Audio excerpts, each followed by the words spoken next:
미세먼지, 어디까지 알고 있니? 미세먼지의 발생과 생성. 안녕하세요, 여러분. 점점 심각해져가는 미세먼지 농도로 인해서 걱정하고 계신 분들 많으실 텐데요. 이번 시간에는 국내외에서 미세먼지 농도에 영향을 주는 주요 요인이 무엇인지 알아보고, 미세먼지 배출량은 어떻게 산정하고, 또 미세먼지 농도를 낮추기 위해서는 배출량을 어떻게 관리해야 하는지 한국과학기술연구원의 백위남 단장님과 함께 자세히 알아보도록 하겠습니다. 단장님 안녕하세요. 네, 안녕하세요. 네, 단장님, 미세먼지 농도에 영향을 미치는 요인들이 참 다양할 텐데요. 우리나라의 미세먼지 농도에 영향을 주는 주요 원인은 무엇이 있을까요? 예, 미세먼지 농도에 영향을 미치는 요인은 크게 오염물질 배출량, 기상, 반응, 외부 유입으로 구분할 수 있습니다. 사람들이 사업장, 자동차, 건물 등에서 활동하면서 에너지를 사용하는 과정에서 부수적으로 오염물질이 발생되어 대기로 배출되고, 이러한 오염물질은 대기에서 풍향, 풍속 등의 기상 요인에 의해 인접지역으로 이동하여 확산됩니다. 또한 햇볕이나 수분에 의해 일부 오염물질이 물리화학적 반응을 일으켜 초미세먼지가 새로 만들어지기도 합니다. 그리고 우리나라는 지정학적으로 중국의 동쪽에 위치하여 추운 겨울에 중국 등에서 발생된 미세먼지가 국내로 유입되어 영향을 미치기도 합니다. 네, 그렇군요. 방금 중국을 언급해 주셨는데요. 특히 겨울철에 중국의 영향을 많이 받는 이유가 있을까요? 네, 우리나라는 사계절이 뚜렷하여 계절에 따라 기상이 크게 달라지기 때문입니다. 미세먼지에 영향을 미치는 중요한 기상 요인으로 풍향, 풍속, 기온 역전층, 혼합고, 비 등이 있는데요. 익히 아는 바와 같이 주로 겨울철에는 북서풍이 불고 여름철에는 남동풍이 불어오는데, 우리나라는 지리적으로 중국 동쪽에 위치하여 이러한 기상 현상에 의해 겨울철에 중국의 영향을 많이 받습니다. 네, 지금 설명해 주신 부분은 풍향의 영향일 것 같은데요. 그렇다면 풍속과 기온 역전층은 어떤 영향을 주나요? 네, 우리나라는 겨울철에 차갑지만 풍속이 빠른 시베리아 기단이 내려오면 미세먼지 농도가 낮아집니다. 하지만 중국에서 발생된 이동성 고기압이 우리나라로 이동하면 풍속이 낮고 때로는 기온 역전층이 생겨 미세먼지 농도가 높아집니다. 그렇군요.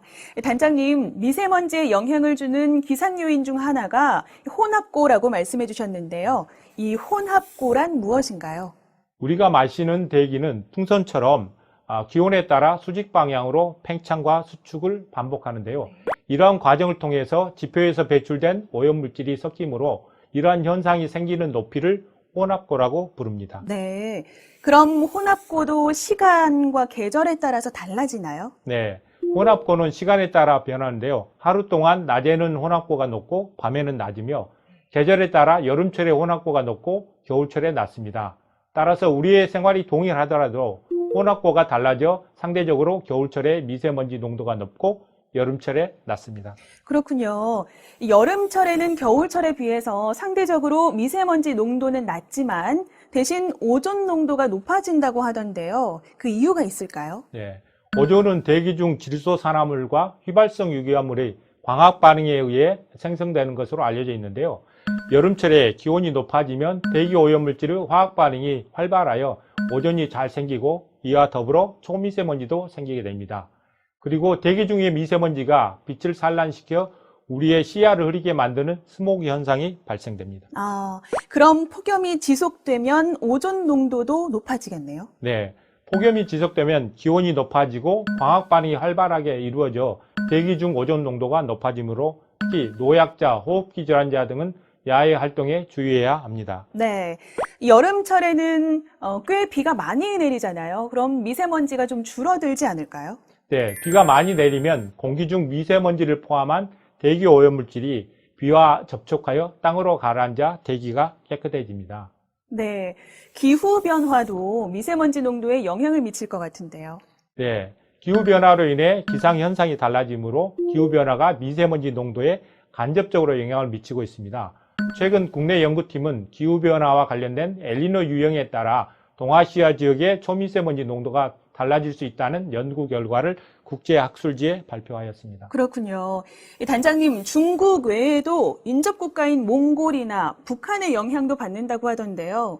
역시 기상 요인의 영향이 큰 거겠죠? 네, 동북아시아의 상층에서는 항상 편서풍이 불고 우리나라는 지리적으로 중국, 몽골의 동쪽과 북한의 남쪽에 위치하여 기상학적으로 이 지역에 영향을 받고 있습니다. 특히南반기인 겨울철과 봄철의 영향이 큽니다.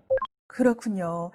기상 요인과 외부 유입 요인은 사실 조절하기 힘든 요인이니까 미세먼지를 줄이기 위해서는 오염물질의 양을 줄이는 것이 최우선일 것 같은데요. 이 오염물질 배출량은 어떻게 산정이 되나요? 예, 오염원의 배출량은 배출 개수와 활동도를 고려하여 산출되는데요. 배출업소의 경우 3종 사업장 조사 시스템인 대기 배출원 관리 시스템에 연료 사용량, 굴뚝 정보, 방지 시설, 소각량 및 제품 생산량 정보와 굴뚝 원격 감시 시스템의 측정 자료 등을 활용합니다. 그리고 자동차의 경우 차종별 속도에 따른 배출 개수와 주행거리, 평균 주행 속도 등을 반영하여 배출량을 산출합니다. 네. 그렇다면 사업장에서 미세먼지가 가장 많이 배출이 되는 건가요? 전국적으로 보면 사업장에서 가장 많이 배출되고 네. 이어서 건설기계와 선박, 발전소, 경유차, 냉난방, 비산먼지 순입니다. 그러나 수도권에서는 경유차에서 가장 많이 배출되고 이어서 건설기계와 선박, 사업장, 냉난방, 유기용제, 발전소 순으로 우선 관리 대상이 달라집니다. 네. 단장님, 일상생활에서 발생되는 여러 종류의 소각도 미세먼지가 꽤 많이 발생되는 것으로 알고 있는데요. 이것도 오염물질 배출원으로 관리가 되는 건가요? 네, 정부에서는 2011년부터 생물성 연소를 배출원에 포함시켜 관리하고 있습니다. 노천소각, 농업잔재물소각, 고기 및 생선구이, 목재 난로 및 보일러, 아궁이, 숯가마가 생물성 연소에 해당되는데요. 이러한 배출은 일상생활에서 발생되므로 주민들이 적극적으로 참여해야 줄일 수 있습니다.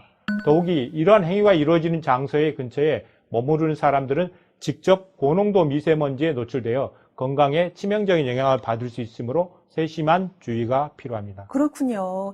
여러분 잘 들으셨죠? 미세먼지 농도를 높일 뿐만 아니라 우리 건강에도 치명적인 영향을 미칠 수 있으니까 소각 등의 생물성 연소는 최대한 줄여주시길 바랍니다. 자, 단장님, 그럼 정부에서는 이런 오염원의 배출량을 줄이기 위해서 어떤 정책을 추진하고 있나요?